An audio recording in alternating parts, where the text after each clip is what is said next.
What's up guys, my name is Kelsey and welcome to my video, Staying Safe Tips Cambodia Guide. I lived in Cambodia for about 9 months. I was working as a consultant. If you guys are interested more in what I was doing, I have a video here and the link will be in the description below. I'm not sure if you guys can tell, but I'm actually Cambodian. I usually get mistaken as everything else like Korean, Japanese, Chinese, Filipino. Like even in Cambodia, people thought I was Chinese or Japanese or Korean. I find it really funny, but yeah. So, what does this mean for you guys? I can provide you guys a lot of insider tips on how to stay safe in Cambodia through the perspective of a Cambodian and also through an expat. I'll be structuring the video like this. I'll provide you a bunch of different tips around 5 different categories. First one being Tuk Tuk, second being money, third being phone, fourth being clothing / transportation,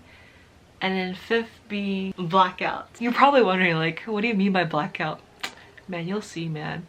If not see, then you'll experience that pain when you're in Cambodia.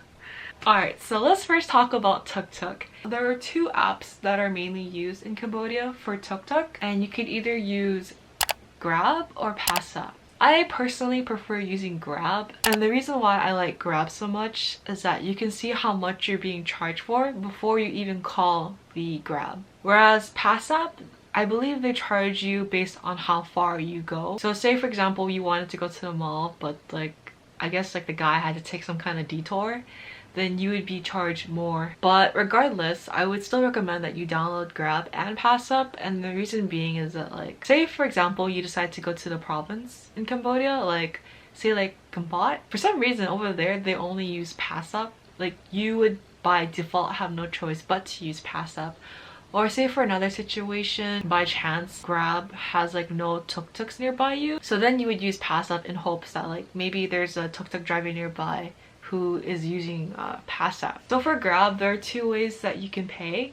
You can either pay in cash or you can put your credit and debit card in there. I personally would recommend that you put your credit and debit card in there, and the reason behind that is because it saves so much time for like not having to pull out your wallet and like give the tuk-tuk driver the fee. And also theft is like a really big problem in Cambodia. So say for example you're about to pay your tuk-tuk driver and you have your wallet out and a motorcycle like zips past, there's a high chance that he'll snatch your wallet out of your hands. And if you guys are concerned about being charged like an international fee for using your credit or debit card, I wouldn't stress too much about it. Like for me, my bank in America, it only charged me 1 penny for every ride I took. So to be on the safe side, if you guys want to experiment how much you would be charged internationally, I would just put my credit or debit card in and just take 1 ride and see how much I would be charged. But if you guys really don't want to put your credit and debit card inside the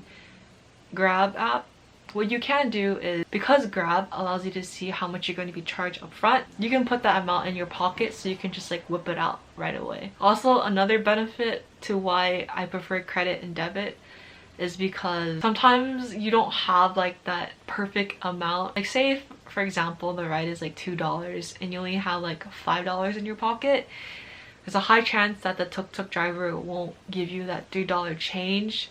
He'll either say like, sorry, I don't have the change. Because like life is a hustle, man. You're trying to make money. You're trying to not lose money. Honestly, losing $3 is not that much, but like when you're there for the long term, those $3 really add up. Because like I was like, zoom, zoom, let's go places all the time. For me, like my dumbass just likes to go cafe hopping across Phnom Penh. So like in the morning I would be at one cafe, chug some coffee, and then within the next hour I would take like a 30-minute tuk-tuk drive to another cafe and be like, yeah, I'm an addict. I hate to admit it, but I'm a coffee addict. Okay, let's talk about how to sit in a tuk-tuk. Probably wouldn't think of this, but I got you, fam. So in a tuk-tuk, you really want to sit in the middle of the tuk-tuk. You don't want to sit next to the doors because tuk-tuks don't really have doors, so anyone could easily like reach their hand in and snatch your stuff. For girls especially, I would highly recommend that you wear your bag like this. You want it crossbody and not like this. Reason being is like Bam, people can snatch that shit easily. Try your best not to use your phone when you're in a tuk-tuk. It's really common for motorcycles to just zip by and take it. And if you have like a backpack or anything, I would suggest that you either like continue wearing it so it's harder to steal, or you hold on to it very tightly because it's really easy to steal. Also, try not to wear necklaces. It's really common for people to just like, trust me, you don't want to do that. Here is my biggest tip for you if you're trying to call a tuk-tuk from the airport. I would call a tuk-tuk to come and pick you up. And there are a bunch of like tuk-tuks just like waiting for passengers at the airport. Usually they would charge you like a higher price. It's better if you just call somebody. Also on the Grab app, you can either call a tuk-tuk or you can actually call a car. And I would recommend that you call a car. And the reason being is that tuk-tuks that go in and out of the airport, there's a higher chance of it getting robbed. Because people know that like they're mostly foreigners going in and out of the airport. And these foreigners have, without a doubt, tend to carry more money on them. Like, I feel like there's always stories on the news of like a foreigner getting robbed and they like carry like a bunch of hundreds on them. Y'all, biggest tip, don't carry that much money on you when you travel. And basically this is the same concept when you guys are traveling, or when you're like at the bar trying to get home, at the grocery store, or at the mall. Don't use the tuk-tuk drivers who are just like waiting at the street. They will charge you a higher rate. Just call somebody through the app. It's honestly much safer that way. What's up guys? Sorry, I'm like editing right now and I forgot to mention this. This is like a really important detail, but like when you're in America, when in Cambodia and you're using Grab, you should always check the license plate. So when you call the tuk-tuk, it will tell you like the estimated time it will take for the tuk-tuk to come, and it'll also show you on the map where the tuk-tuk is. But sometimes like when you order a tuk-tuk and you think the tuk-tuk is here, another tuk-tuk can come by and kind of like, I don't want to say like act or pretend, but like kind of confuse or mislead you to think that, oh, that's your tuk-tuk. You should go to the back of the vehicle and check for the license plate number. I really want you guys to check the license plate on the back of the vehicle, because sometimes the tuk-tuk driver doesn't speak English that well, and there's a chance that you'll hop on the tuk-tuk driver and he'll take you to the wrong destination because he might have confused you with another passenger. So be on the lookout guys, and stay safe. Alright, let's get back to the video. Alright, let's talk about money. Something that I don't have. I promise you I'm like not that broke. I'm just like slightly broke.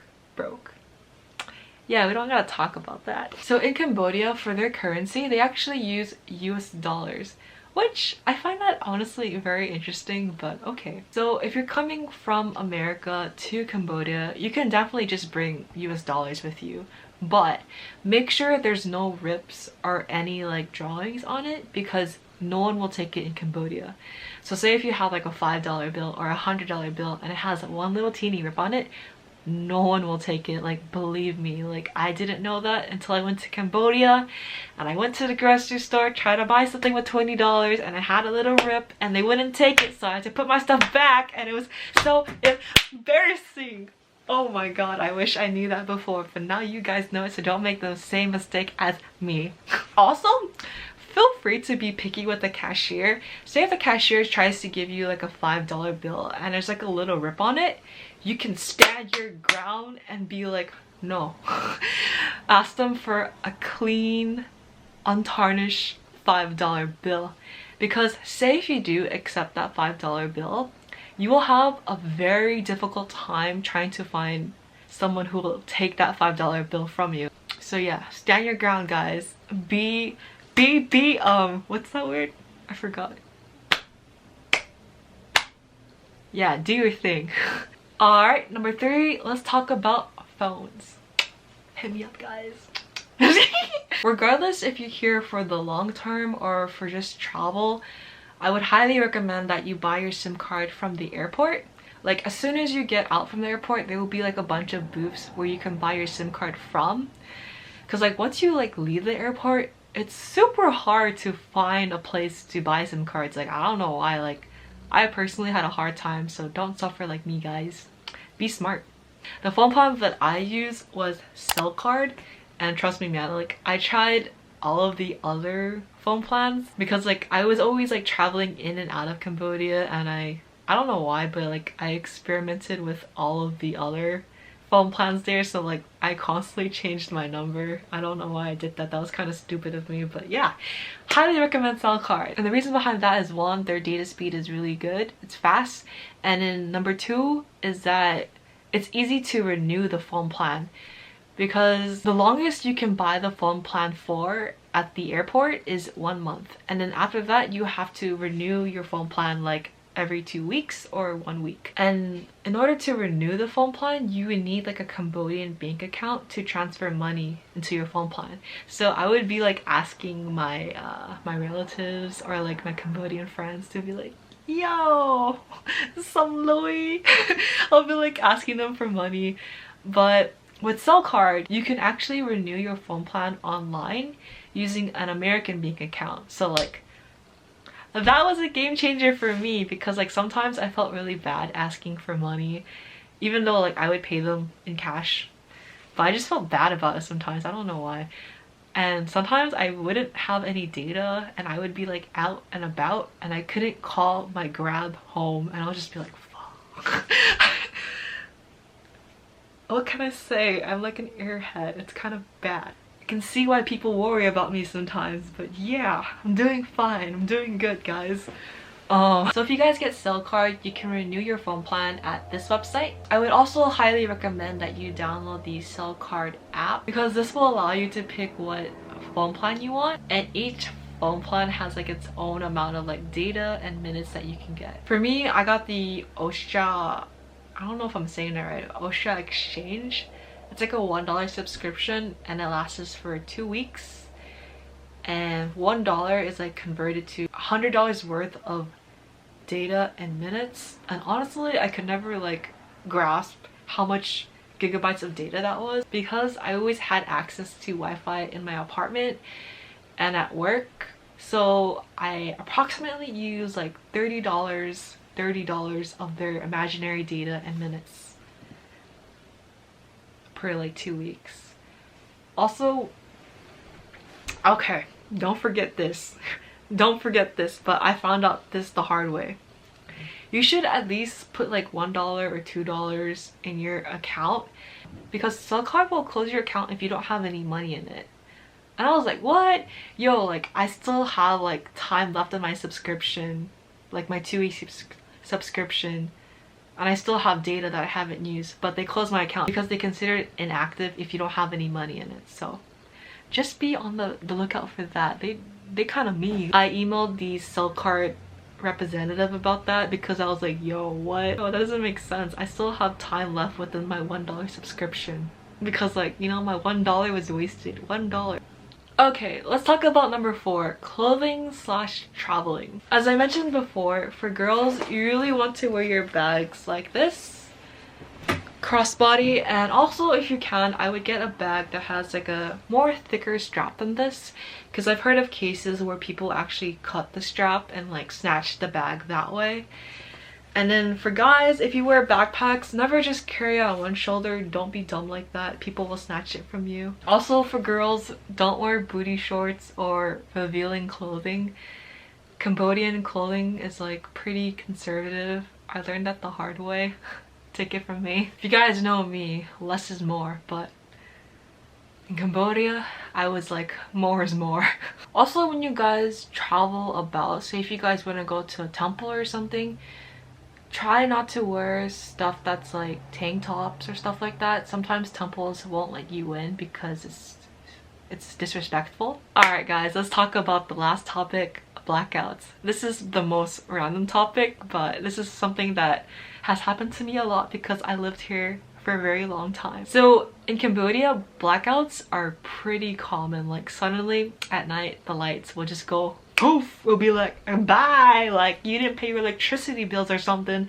No, I pay my electricity bills. That shit is like $83 per month.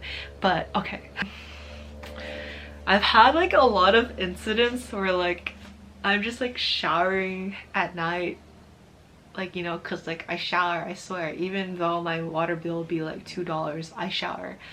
I would be showering and then the lights would just go, well, boom, room and I'm just like, what? It's like dark. So yeah, there would be like incidents. I would just be like standing in the shower and just like not knowing what to do because like I would be scared. I would like slip and fall because like it'll be pitch black and I'll be like, man, this sucks. So what I've done, what my big brain has done to counter the blackouts in Cambodia is to shower with music, like shower with your phone or shower with your laptop. So in case like the lights go off, at least you still have the light from your laptop to like orient yourself and also kind of like get out the bathroom or something. Or you can use your phone, so like even if the lights went off, you can like still listen to the sound of music, find your phone, and there you go, light source.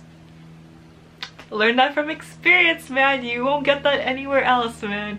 See, man, this is the true benefit of sharing with your phone. You can like karaoke, or you can like save yourself if there's a blackout. Yeah, I'm the type to shower with my phone anyways, cause like, you know, karaoke, man.